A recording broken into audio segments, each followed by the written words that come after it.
Welcome back to Baron's New Vegas Gun Guide. Although it is more apt to say Weapon Guide now, we are shifting from all those lead slingers and energy zappers to the more humble stabbing weapons and beat sticks. But since there are so many comparisons between weapons, we'll be doing them in batches, and there is less specialization between them due to the lack of melee weapon mods outside of the DLCs. So here we start with the bladed weapons, and some of the earliest weapons the player will encounter just before leaving Goodsprings. This is, of course, the knife, the cleaver, and the combat knife, two of which are returning weapons from Fallout 3.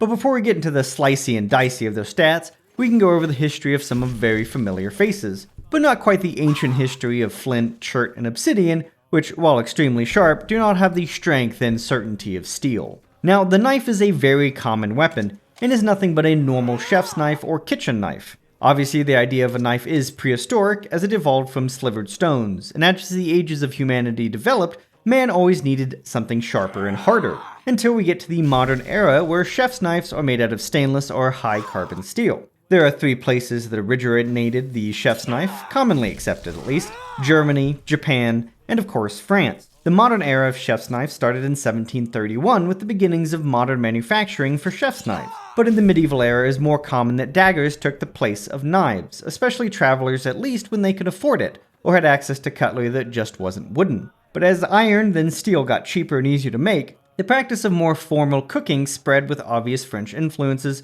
towards clean cuts and nice looking food. As a weapon, it has its origins with those medieval daggers, but the movie Psycho is what cemented the chef knife as a weapon to be used in desperate self-defense, or as a weapon of a cold-blooded killer simply out of convenience. They are ubiquitous, sharp enough for purpose, and can survive just long enough to do damage, although the thin blades lead to snapping and dulling when not against their favorite foe, food. In complete opposition to the chef's knife, however, the cleaver is a thicker and slab-sided knife used for cutting bones and tough tendons.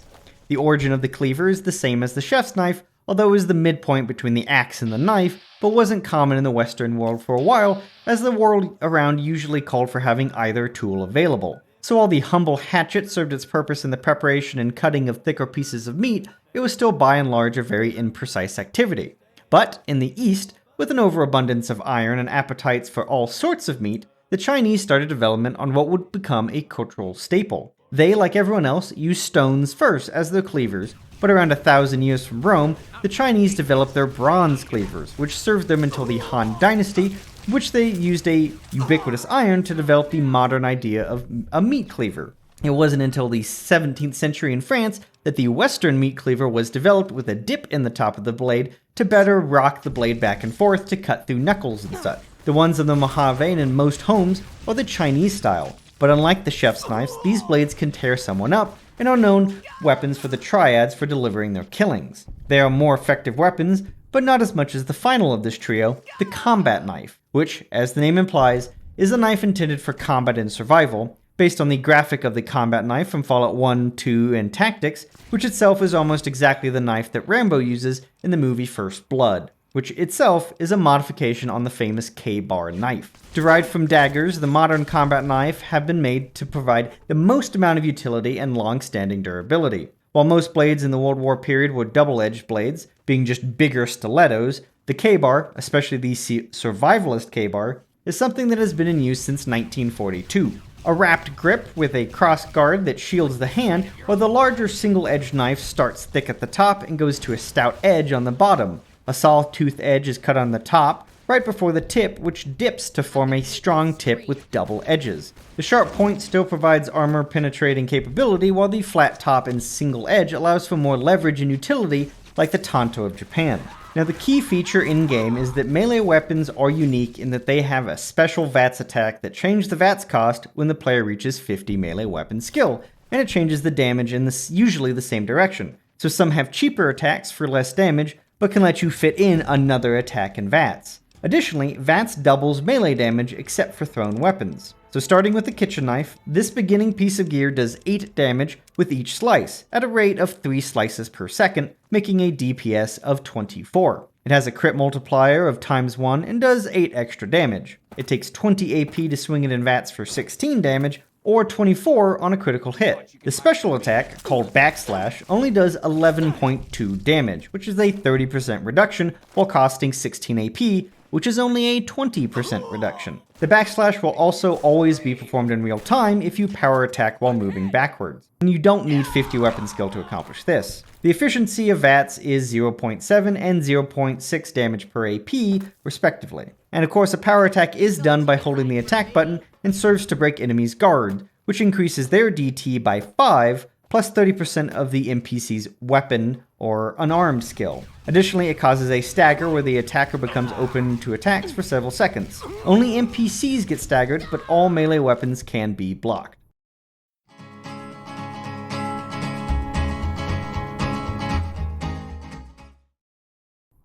On to the cleaver, which is strangely weaker than the kitchen knife with less damage at 7, a swing rate of only 2.5 attacks per second for a DPS of 17.8, and a crit multiplier of ×1 with 7 extra damage. It has a VATS cost of 22 for 14 damage, and has the same special attack with 19.8 damage per hit for 17 AP. This is the same 30% reduction in damage for a 23% reduction in AP cost. The efficiency is 0.64 and 0.58 damage per AP respectively, but what makes the cleaver not a complete write-off is a special trait. It does 150% damage to limbs, meaning you can cripple the limbs of a shooter just that much faster.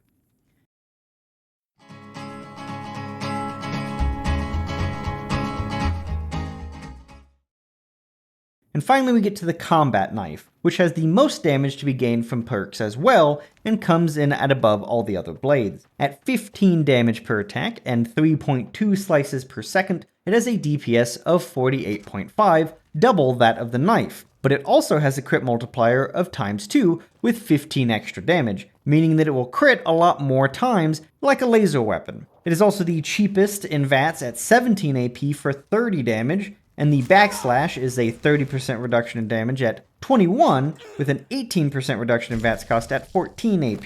The efficiency is still high at 1.76 and 1.5 respectively.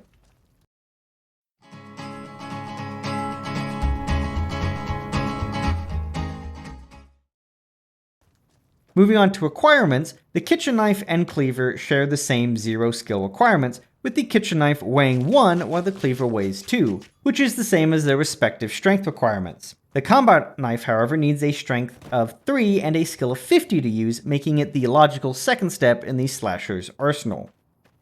For procurement, the kitchen knife and combat knife are extremely common in the wastes, showing up in various containers and in the hands of low-level enemies. The cleaver seems to have only been in the hands of fiends, with the woman fighting off geckos at the Goodspring Source being the first time the player will usually see one, and not in the hand of a fiend. For those looking to buy, usually as a way to jury-rig a more expensive weapon, the kitchen knife and cleaver have a value of 20 caps, while the combat knife is a fairly high 500 caps. The kitchen knife has 745 swings before it will break, while the cleaver has a much higher 1,245 as expected. But weirdly, the combat knife, as opposed to my description of it, is only 445, either from rust or just as the cost of being so much better than the other two. For those that don't want to buy and might want to find something better than the base knives, there are unique versions for those looking to up their melee arsenal. The kitchen knife doesn't have one, but the cleaver has one called Chopper, located at the Wolfhorn Ranch in the farmhouse on the stove, while the combat knife has the unique counterpart in the Chance's knife, the personal knife of one of the great Khans that went with Benny to intercept the courier. Now, the Chopper is a rusted, more French-style cleaver that does double damage compared to the normal cleaver at 14 damage, with a much faster rate of slices at 3.9, shooting the DPS up to 54.9 damage per second. Additionally, the crit performance has been boosted to a 2x multiplier with 14 damage per crit. This does mean in VATS that the normal attack is 28 damage for 22 AP, and backslash is 19.6 damage for 17 AP. The same ratios, but the efficiency is 1.27 and 1.15 respectively. Combined with the same 150% limb damage, the Chopper is an amazing upgrade for those sticking to kitchen utensils. It has the same durability at 1,245 strikes and a value of 800 caps. Now Chance's knife is a lot harder to get as it is protected by cazadors and a pile of dirt, requiring a stealth boy or explosives to get it early on, and at least a shovel. But at the end you get a weapon that killed all the fiends in the tribal village just north of Goodsprings. Like Chopper, it does more damage at 22, swings faster at 4.2, and thus has a higher DPS at 91.4. The VATS damage goes up to 44 with an AP cost of 17, while the backslash does 30.8 with an AP cost of 14. This is an efficiency of 2.59 and 2.2 respectively. And then the crit damage is also raised to 22, but the multiplier is still the same times 2. The worst part is it has the same durability at 445 hits with a value of 900 caps. Now Chance's knife is capable of defeating a lot of early enemies as long as the courier can survive to melee, especially with the Cowboy and Grunt perk, which boost all combat knife damage by 25% each.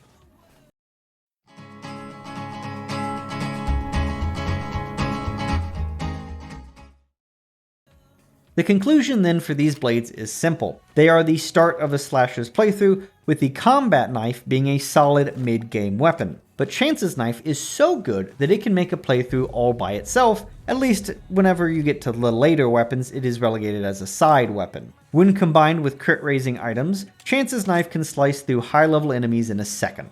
In the early game, at the very least, the high rate of attacks makes all these weapons viable when compared to the ranged weapons in the region. And luckily, like the gun, people were able to iterate on the knife and the hammer, so we weren't stuck with these weapons for the very end.